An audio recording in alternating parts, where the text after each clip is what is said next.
Assalamualaikum teman-teman dimanapun kalian berada. Sholawat selalu untuk junjungan kita Nabi Muhammad Shallallahu Alaihi Wasallam.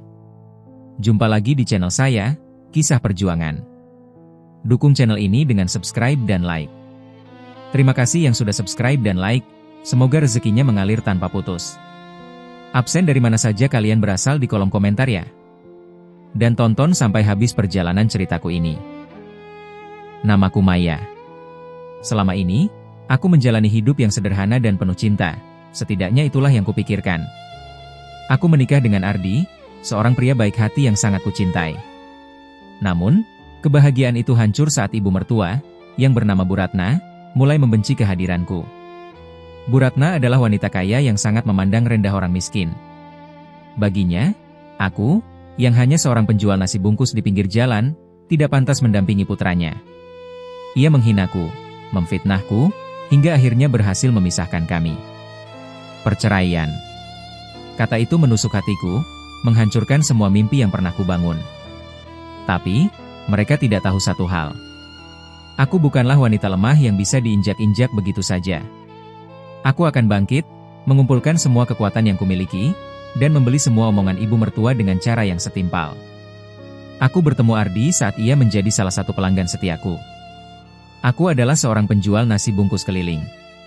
Setiap pagi, ia selalu mampir ke lapak sederhana di pinggir jalan, membeli nasi bungkus, dan tersenyum ramah padaku. Dari sanalah, benih-benih cinta mulai tumbuh. Ardi tidak peduli dengan status sosial kami yang berbeda. Ia mencintai ketulusan dan kerja kerasku. Namun, begitu ibu mertua tahu tentang hubungan kami, ia langsung menentang keras. Ardi, apa-apaan ini? Ibu tidak setuju. Kamu anak satu-satunya ibu, masa mau menikah dengan penjual nasi bungkus? Teriaknya saat itu. Hinaan demi hinaan tak henti-hentinya datang. Kamu itu miskin. Tidak punya pendidikan. Apa yang bisa kamu berikan untuk anak ibu? Sampai kapanpun, kamu tidak akan bisa menjadi menantu ibu. Ibu mertua selalu memandangku dengan tatapan sinis, seolah aku adalah kotoran yang tak layak diinjak. Aku hanya bisa menunduk, menahan air mata, dan mencoba tetap kuat demi Ardi. Aku tahu, cinta kami tulus. Tapi, ibu mertua tak pernah mau mengerti. Ia terus-menerus mendesak Ardi untuk meninggalkanku, mencari wanita lain yang lebih kaya, lebih cantik, dan lebih setara dengannya.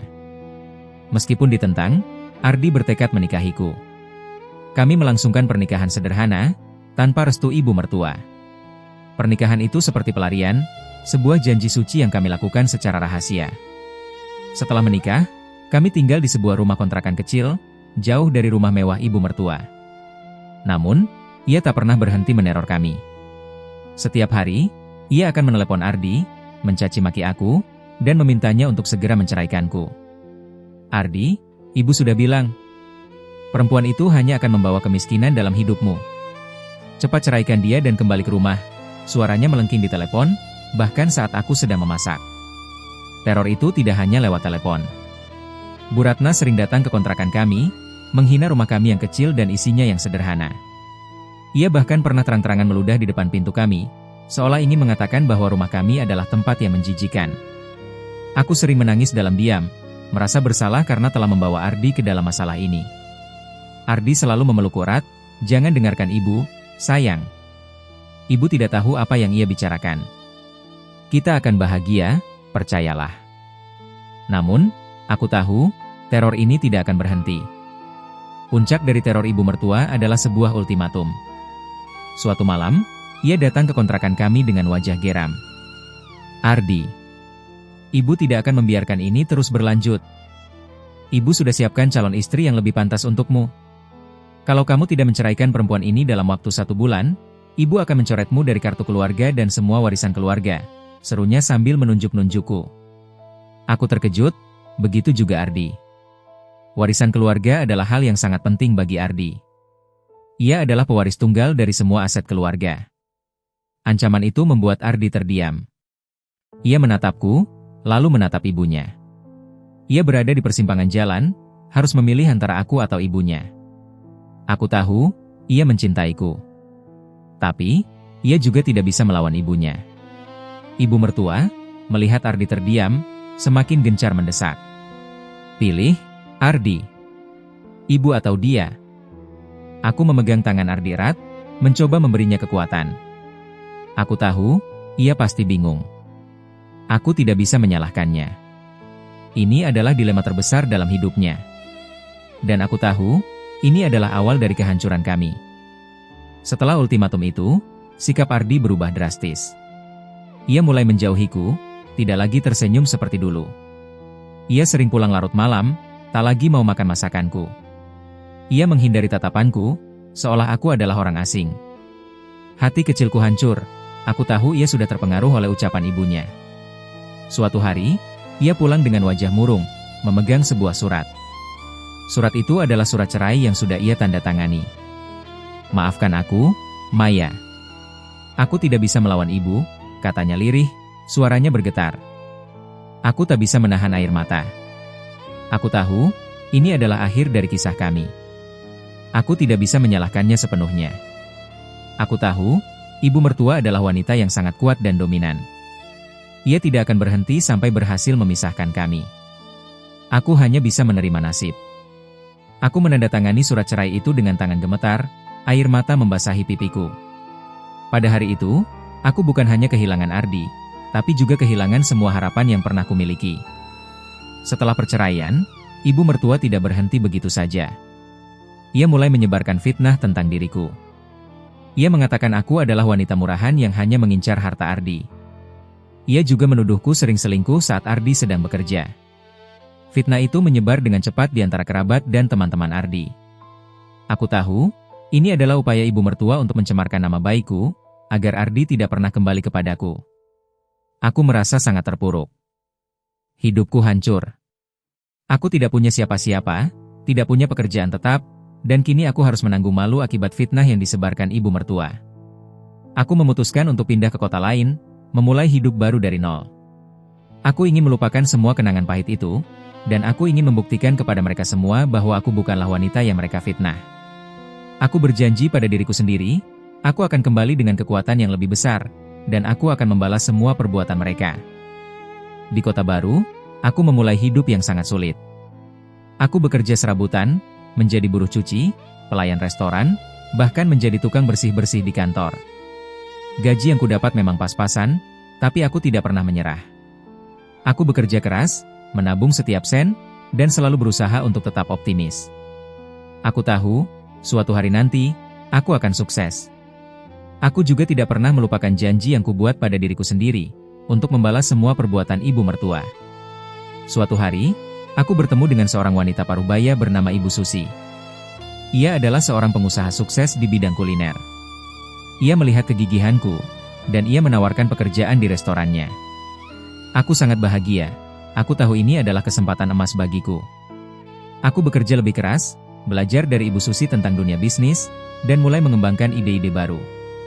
Ibu Susi adalah wanita yang sangat baik hati. Ia tidak hanya menjadi bos, tapi juga menjadi mentor dan sosok ibu bagiku. Aku merasa, aku akhirnya menemukan keluarga yang kucari. Saat aku sedang membersihkan gudang restoran Ibu Susi, aku menemukan sebuah kotak tua yang penuh dengan dokumen-dokumen lama. Aku membukanya, dan di dalamnya, aku menemukan sebuah surat adopsi. Surat itu adalah surat adopsi diriku. Aku membaca surat itu berulang kali, tak percaya dengan apa yang kutemukan. Ternyata, aku bukanlah anak yatim piatu biasa.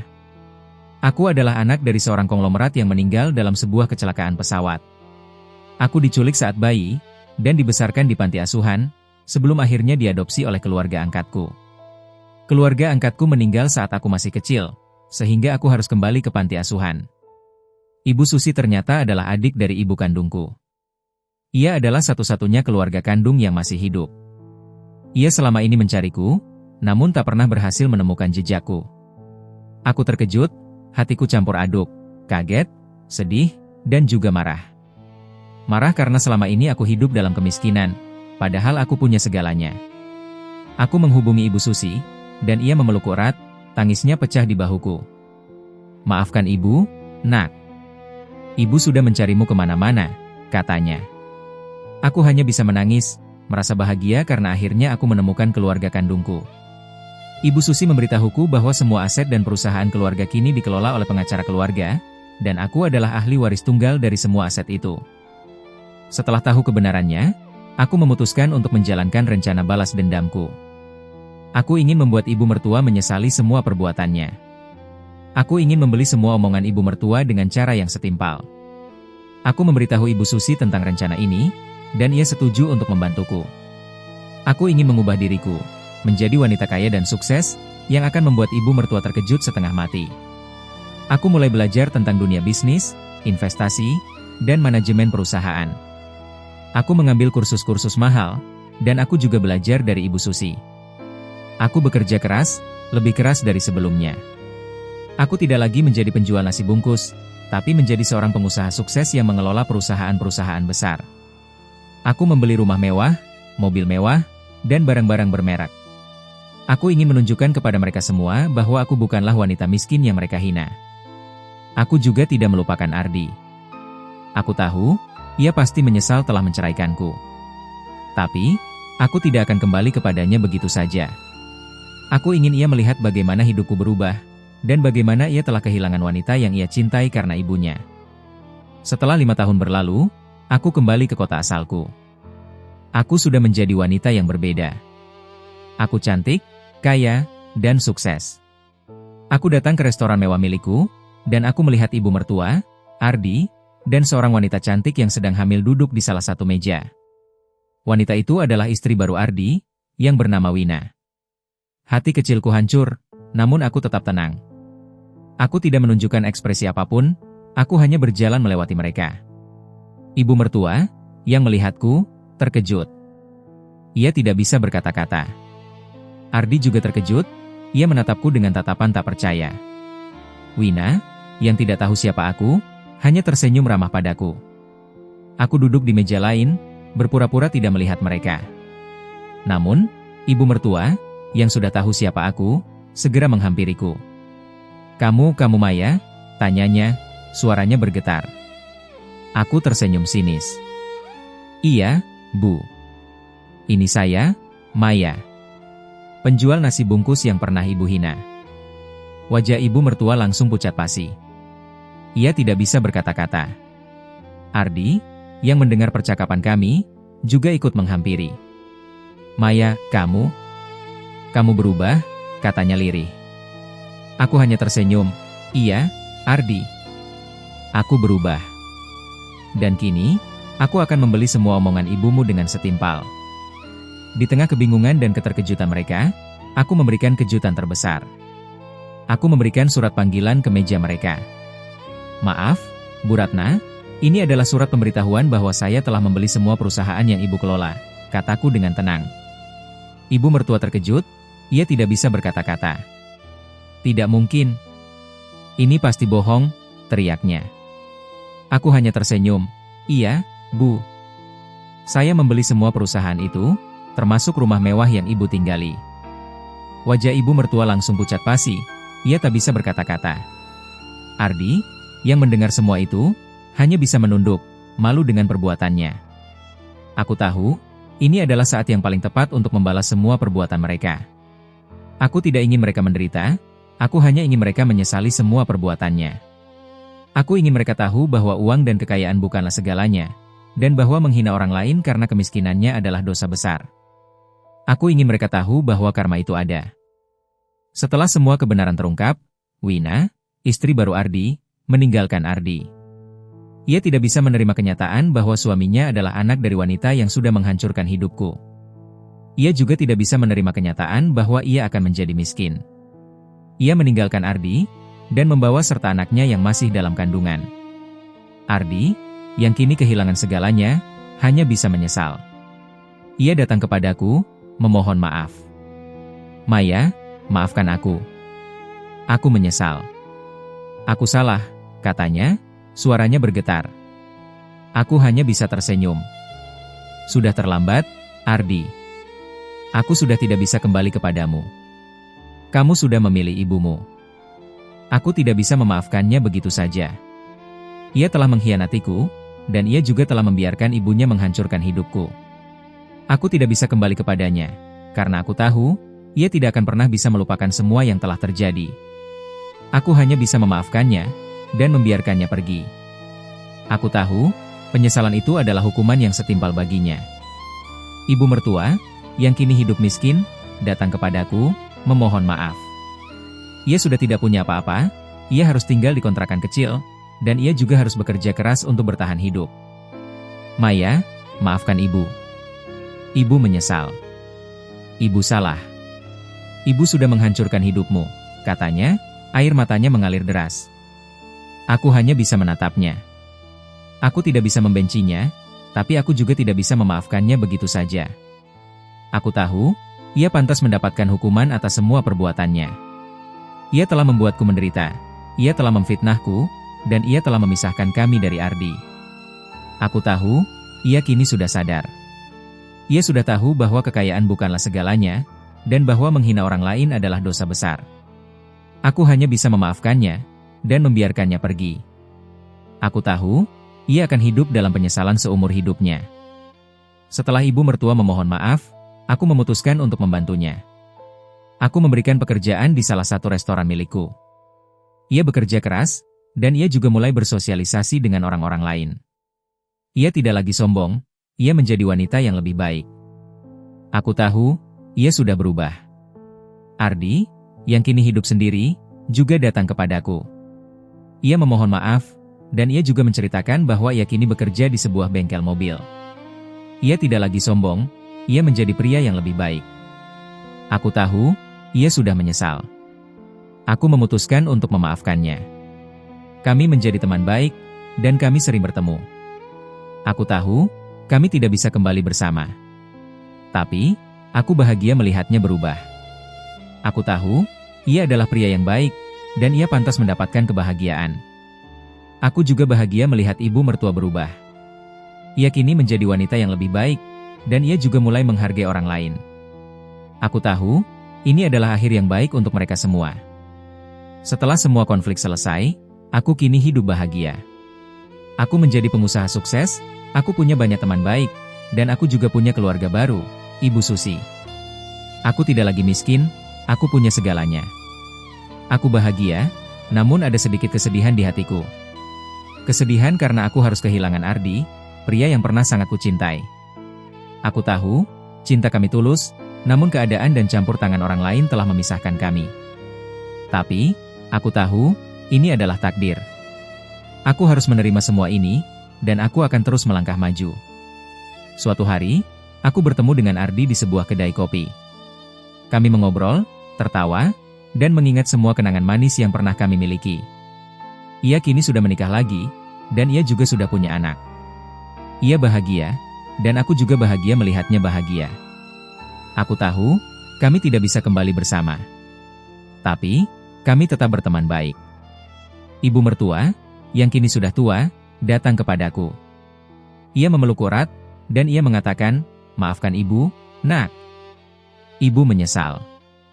Ibu bahagia melihatmu bahagia. Aku hanya bisa tersenyum. Akhir cerita ini memang bahagia, namun juga menyisakan duka atas apa yang telah hilang. Aku telah menemukan kebahagiaan sejatiku, namun aku juga harus kehilangan cinta pertamaku. Aku telah membalas semua perbuatan ibu mertua, namun aku juga harus membuat mereka semua menderita. Aku tahu, ini adalah takdir. Aku harus menerima semua ini, dan aku akan terus melangkah maju, dengan hati yang penuh dengan kenangan dan harapan. Terima kasih yang sudah nonton sampai selesai. Semoga rezeki kalian mengalir terus tanpa henti, amin ya robbal alamin. Subscribe untuk nonton kisah menarik dan aspiratif selanjutnya. Wassalamualaikum warahmatullahi wabarakatuh.